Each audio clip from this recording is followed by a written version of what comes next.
പണ്ടൊരു മന്ത്രിയെക്കുറിച്ചും ഒരു IAS കുറിച്ചും പിന്നെ ഒരു സീനിയർ 2-3 പേരെക്കുറിച്ച് ഞാൻ 3-4 പേരെക്കുറിച്ച് കേട്ടിട്ടുണ്ട്. അതിൽ ഒരാളെക്കുറിച്ച് കേട്ടപ്പോഴാണ് ബാക്കിയുള്ളവരെ കേട്ടത്. ഇവർ ഈ കാറിലൊക്കെ യാത്ര ചെയ്യുമ്പോൾ എവിടെയെങ്കിലും ചുരിദാറോ അല്ലെങ്കിൽ അന്ന് ഈ ചുരിദാറില്ല, മാക്സിയൊക്കെ ആണുള്ളത്, ചുരിദാർ പിന്നെയാണോ നനച്ചിട്ടിരിക്കുകയാണെങ്കിൽ പിന്നെ ഒന്ന് സ്ലോ ചെയ്ത് പോകാൻ പറയുമെന്ന് ഡ്രൈവർ അടുത്ത് എന്ന് പറഞ്ഞ് അവിടെ ഏതെങ്കിലും പെണ്ണുങ്ങൾ ടെറസിൽ നിൽക്കുന്നതെന്ന് നോക്കാനാണ്. അത്രമാത്രം സ്ത്രീകളോട് ദൗർബല്യമുള്ളൊരു ഒരു സംവിധാനമുണ്ട്. കാമ, ക്രോധ, ലോഭ, മോഹം. പെണ്ണ്, സ്ത്രീ, മദ്യം സ്ത്രീ മദിരാക്ഷി എന്നൊക്കെ പറയുന്നത്. നമ്മുടെ വിശ്വാമിത്രൻ വളരെ വലിയ തപസ് ചെയ്തു. അപ്പോൾ ഉർവശി, മേനക, രംഭ, തിലോത്തമന്മാരിൽ മേനകയെ അങ്ങോട്ട് അയക്കും ഇത് മുടക്കാനായിട്ട്. അപ്പം മേനക വന്നിങ്ങനെ ഡാൻസ് ചെയ്യുമ്പോഴും വിശ്വാമിത്ര മഹർഷി കണ്ണടച്ചിരിക്കുകയാണല്ലോ. അപ്പോൾ ശരിക്കും പറഞ്ഞാൽ ഈ ഡാൻസ് ചെയ്യുമ്പോഴുണ്ടാകുന്ന ഒരു കാര്യം, ആഡംബര വസ്തുക്കളൊക്കെ തേച്ചിരിക്കുമല്ലോ, അല്ലെങ്കിൽ സുഗന്ധദ്രവ്യങ്ങളൊക്കെ തേച്ചിരിക്കും. അതിൻ്റെ സ്മെല്ല് കേട്ടിട്ട് നമ്മുടെ വിശ്വാമിത്ര മഹർഷി കണ്ണു തുറന്നളഞ്ഞു, തപസ് മുടങ്ങി. പിന്നെ അദ്ദേഹം എന്തൊരു കഷ്ടപ്പെട്ടാണ് ആ തപസ്സിൽ നിന്ന് രക്ഷപിടിച്ചെന്നറിയാവും.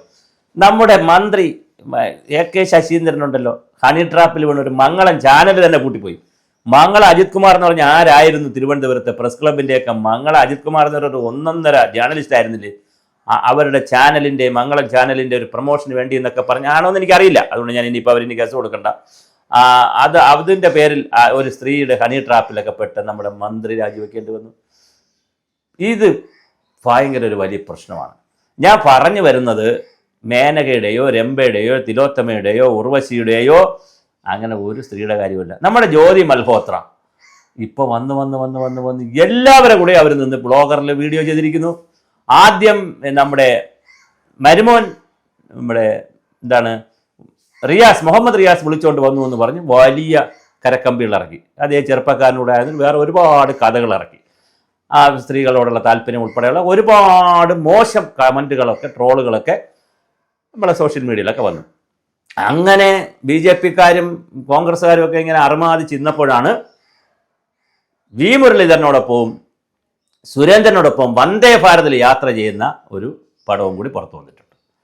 അപ്പോഴാണ് സതീശൻ, ഇതിൻ്റെ ഇടയ്ക്ക് VD സതീശൻ പറഞ്ഞു, എനിക്ക് ഇതിലൊന്നും പങ്കില്ല, അങ്ങനെ ഒരു ജ്യോതിയെ കണ്ടിട്ടുമില്ല, അങ്ങനെ ഞാൻ വന്ദേ ഭാരതിൽ കയറിയിട്ടുമില്ല.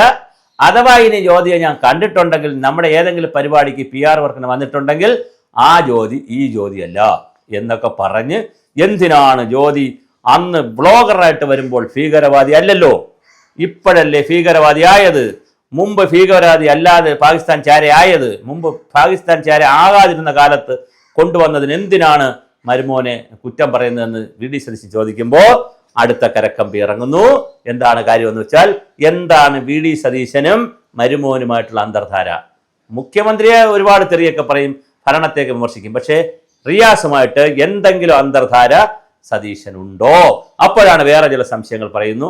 ഈ ജ്യോതി മൽഹോത്ര ഇത് അറിഞ്ഞുകൊണ്ട് അവർ കണ്ടിട്ടുള്ള പിന്നെ നേതാക്കളെയൊക്കെ വിളിച്ചിട്ട് പറയുകയാണ്, ഇനി എൻ്റെ പേര് ആരെങ്കിലും കൂടെ പറഞ്ഞാൽ ഞാൻ ബുദ്ധിമുട്ടാക്കും, ഞാൻ എല്ലാവരുടെ പേരും പുറത്തെടുത്തിടും എന്നെങ്ങാനും പ്രതിപക്ഷ നേതാവിന് പറഞ്ഞിട്ടുണ്ടോ? അറിയാതെ ഉറക്കത്തിലെങ്കിലും ജ്യോതി മൽഹോത്രയുടെ അടുത്ത് നിന്ന് സെൽഫി എടുത്തിട്ടുണ്ടോ എന്ന് സതീശനൊന്ന് ഓർത്ത് നോക്കുന്നത് നന്നായിരിക്കും. എന്തായാലും കേരളത്തിലെ രാഷ്ട്രീയ രംഗത്തും ഉദ്യോഗസ്ഥ രംഗത്തും 3ാമത്തെ പേരായി വളർന്നു വന്നിട്ടു. നമുക്കൊരു സരിത വന്നു. ലോകത്തിലെ ഏറ്റവും കൂടുതൽ സോളാർ കിട്ടുന്ന കേരളത്തിൽ സോളാർ എന്ന് കേട്ടാൽ ഇപ്പോൾ ഈ വനിതയുടെ പേരാണ് കിട്ടുന്നത്.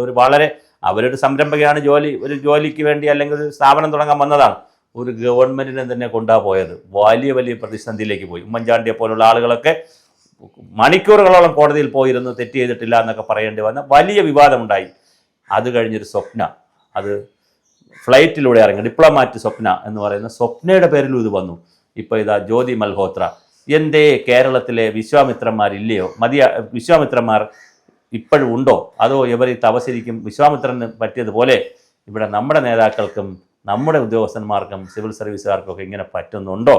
വേറെ ചില കാര്യങ്ങൾ കൂടി നമുക്കറിയാം, അതൊന്നും അങ്ങനെ പറയുന്നത് ശരിയല്ല. എന്തായാലും ഒരു സ്ത്രീ മന്ത്രിയുടെ കാറിൽ കയറി എന്നുള്ള ഒറ്റ കാര്യം കൊണ്ട് തിരുവനന്തപുരത്തേക്ക് വടക്കോട്ട് പോയപ്പോൾ, ഇടുക്കിയിൽ മൂന്നാറിലേക്ക് പോയപ്പോൾ കൂടെ കയറി എന്നുള്ള ഒറ്റ കാരണം കൊണ്ട് ആ കാർ അപകടത്തിൽപ്പെട്ടപ്പോൾ സ്ത്രീ കൂടെ ഉണ്ടായിരുന്നു എന്ന് പറഞ്ഞ് പിറ്റേ ദിവസത്തെ വലിയ വാർത്ത വന്നു. ആരാണ് സ്ത്രീ എന്നറിഞ്ഞുകൂടാതെ വലിയ തർക്കമൊക്കെ വന്നു. അവസാനം അദ്ദേഹത്തിന് രാജിവെക്കേണ്ടി വന്നു. പുതിയൊരു പാർട്ടി ഇവിടെ ഉണ്ടായി. അങ്ങനെ സ്ത്രീകൾ വിചാരിച്ചാൽ പലതും നടക്കും. അതുകൊണ്ട് രാജാക്കന്മാരെ കാലത്ത് യുദ്ധം നടന്നു, ഒരുപാട് രാജ്യങ്ങളിൽ സ്ത്രീക്ക് വേണ്ടി തല്ലി നടക്കുന്നു. എന്ത് ചെയ്യാം, പുരുഷൻ്റെ ദൗർബല്യമാണ് സ്ത്രീ. അതറിയാവുന്നുള്ള ലോകത്തിലെ ഏറ്റവും പ്രധാന വ്യക്തി സ്ത്രീ തന്നെയാണ്.